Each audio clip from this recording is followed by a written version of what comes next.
Ito na ang numero 1 pagbabalita sa radyo na araw-araw. Pinakikinggan sa Luzon, Visayas at Mindanao. KBP Golden Dove Best News Program. Mula sa Head News Center ng pinakamaraming himpilan at number 1 na radio network ng bayan, RMN. Ito ang numero 1. RMN News Nationwide. RMN News Nationwide. Kasama ang KBP Golden Dove Best Newscaster, Weng de la Peña, at ang maasahang broadcaster, Buddy Oberas. RMN News Nationwide. RMN News Nationwide. Ngayong umaga sa RMN News Nationwide. Pagsalubong sa 2014. Generally peaceful ayon sa Philippine National Police. Pangangalap naman sa bilang ng mga nabiktima ng ligaw na bala, nagpapatuloy pa rin. Sa pangkalatan, generally peaceful naman. Mga nabiktima ng paputok at ligaw na bala dumagsa sa iba't ibang ospital. Rollback sa presyo ng LPG at auto-LPG. Regalo ng ilang kumpanya ng langis sa taong bayan ngayong bagong taon. Pero serya naman ang kilos protesta laban sa big-time oil price hike ay kasado na.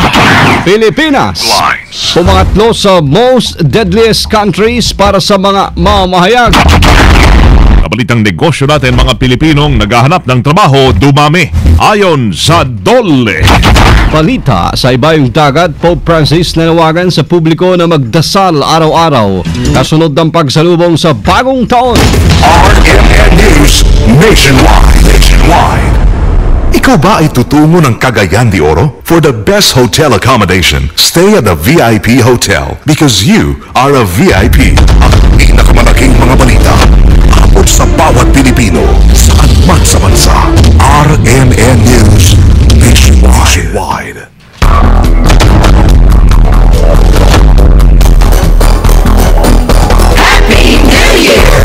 Buenas 2014 Pilipinas, umaga ng Miyerkules na ngayon, January 1, 2014. Ito ang numero 1 RMN News Nationwide.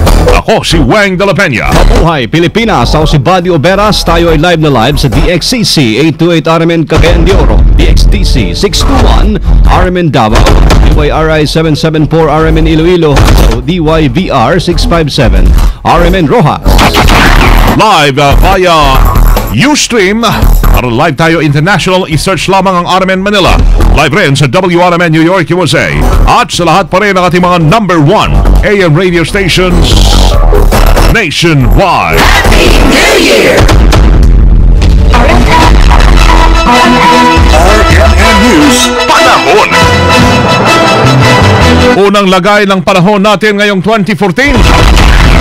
Dahil sa tail end ng cold front, magiging maulap na may hanggang katamtamang pag-ulan at pagkidlat pagkulog ang Mindanao. Habang maapekto naman ng amihan ang Hilaga at Central Luzon. Dahil po dito ang rehiyon ng Cagayan Valley, Ilocos at Cordillera ay magiging maulap na may mahinang pag-ulan dulot ng amihan. At asahan din ang bagyang maulap na may mahinang pag-ulan sa Kamay Nilaan at nalalaming bahagi ng Luzon. Habang pulo-pulong pag-ulan, pagkidlat pagkulog pa rin ang posibleng maranasan sa natitirang bahagi ng bansa. Samantalay, ayon sa Pag-asa, asahan pa ang pagbaba ng temperatura sa bansa hanggang sa buwan ng mga puso o Pebrero.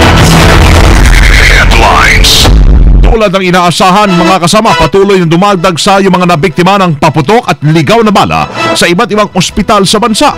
Dito sa Metro Manila, umabot sa 48 ang kataang isinugod sa Amang Rodriguez Hospital, kabilang na ang 1 taong gulang na nasabuga naman ng kwitis.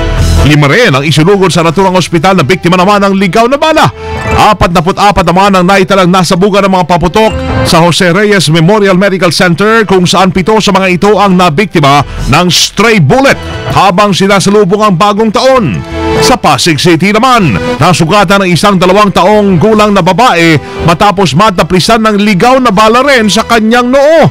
1 babae rin ang isinugod sa Philippine General Hospital o PGH matapos tamaan ng ligaw na bala sa balikat habang naglalakad lamang sa Luneta. Sa ngayon ay patuloy ho ang pangangalap ng datos ng Department of Health at ng PNP hinggil sa kabuang bilang ng mga naputukan at nabiktima na naman ng ligaw na bala. Ilang residente dyan sa Muntinlupa City lumabag sa pinairal na total ban sa paputok. Kasama natin sa Balita Live, Joyce Adra. RMN Report! May ilang negosyante sa Muntinlupa City ang sumuway sa pinaiiral na total ban sa pagtitinda ng paputok sa lungsod. Ito ay matapos kumpirmahin ng ospital ng Muntinlupa City na may mga dinala sa kanila kagabi na naputukan. Sa ngayon, tumatanggi muna ang naturang ospital na ibigay ang kabuoang bilang ng mga biktima ng paputok at kung ano ang kondisyon ng mga pasyente. Samantala, tinutuntunan ng Muntinlupa Police ang mga negosyanteng nagtinda ng paputok sa lungsod sa harap ng pinaiiral na total ban. Kasama mo sa Muntinlupa City, Joyce Adra, Tatak RMN.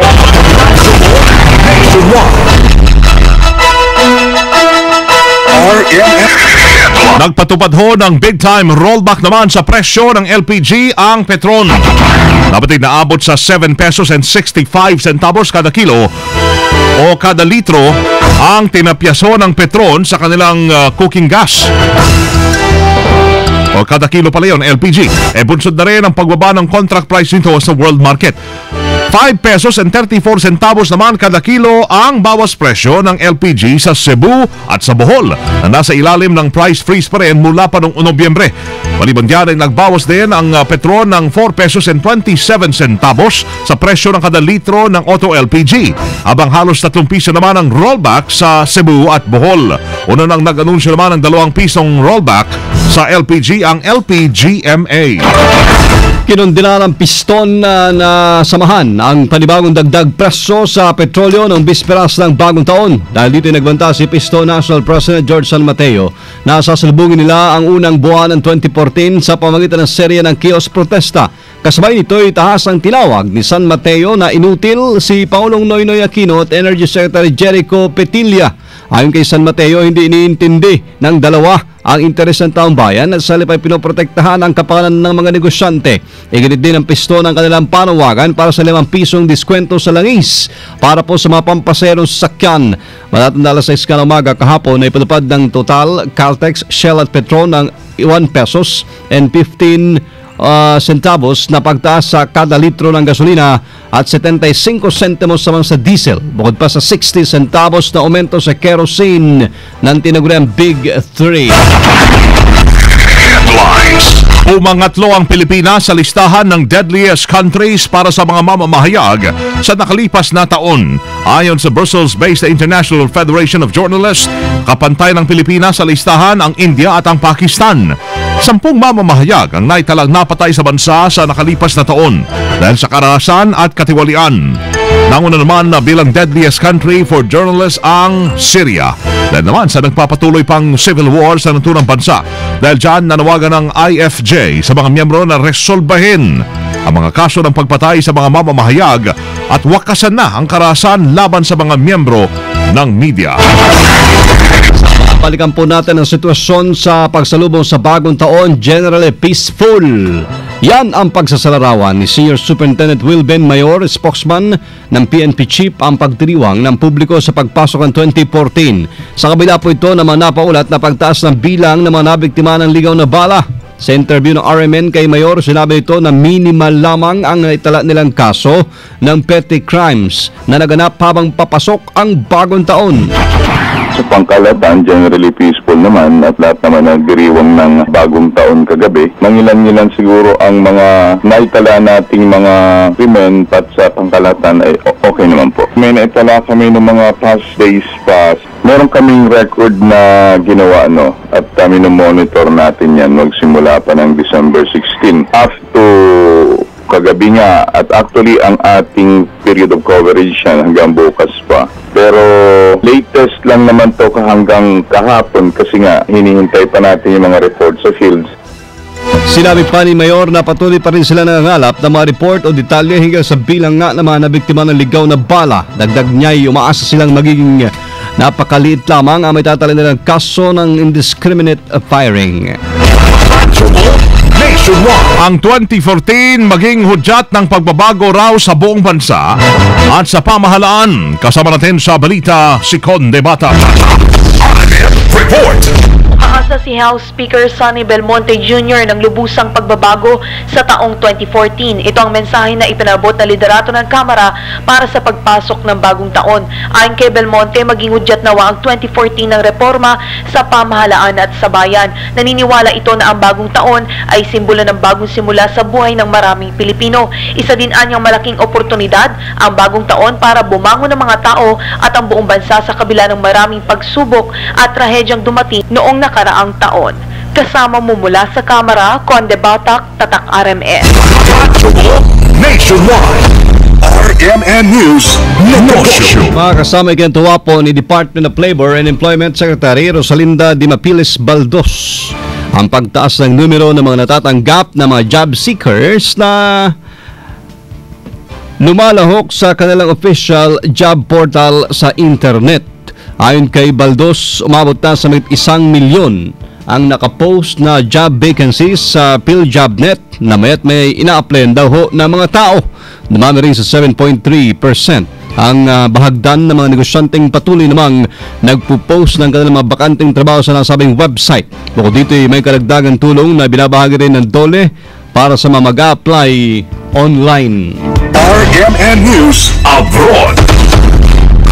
Ipinaabot ni Pope Francis ang kanyang mensahe sa publiko bago matapos ang 2013 gamit ang social networking site na Twitter. Ayon sa Santo Papa, magpaalam tayo sa nakaraang taon nang may pagpapasalamat sa may kapal dahil sa kanyang pasensya, pagmamahal at pagpapatawad. Bukod dito'y nanawagan din ang tinawariang Best Dressed Man of 2013 na magdasal araw-araw. Matatandaang itinanghal ang nasabing katagal ng Santo Papa ng isang high-end magazine dahil sa panibagong imahe ng simbahang Katoliko na ipinamala sa taong bayan.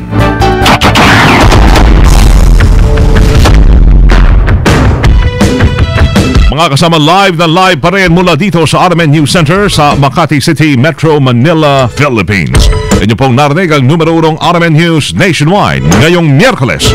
Unang Miyerkules ho ito ng 2014 at ang unang araw ng 2014. Sa January 1, syempre, 2014. Sa mga taga Baguio, Dagupan, Naga, Vigan, Lucena, Kawayan, Legazpi, Masbate, Tugigaraw, Sorsogon, Daet at Palawan, kung saan may RMN tayo sa Luzon. Isang sumisipang bagong taon po sa inyong lahat. Dahil Year of the Horse 2014. Panoorin pa rin patuloy ang naging pagbabalita namin ngayong alas 7 ng umaga. Sa YouTube, mga kasama, i-type lamang ang RMN News Nationwide. Thank you, Lord. Tayo po ay nagkasama-sama muli. Salamat, kasamang Weng, at salamat po sa inyong naging panahon sa amin. Welcome back, kasamang buddy. Thank you. 2014, tuloy-tuloy na ho ito. Kasama nyo sa serbisyo publiko, Weng de la Peña. At Buddy Obera. Dito pa rin ho yan sa tahanan ay pinakamaraming number 1. Pinakamaraming himpilan. RMN. Radyo mo. Nationwide. Live via satellite. Live via satellite. RMN News Nationwide. Nationwide. Buong bansang pagsasarang boses ng balita. RMN News Nationwide. Happy New Year! Oy, tatak, alas 7:15. Eksakto ng umaga. RMN. Happy New Year! Sobra ka ba sa timbang? Tunawin ang natutulog na taba. Mag-ehersisyo ng 30 minuto kada araw na hindi bababa sa 5 beses kada linggo. Gutom at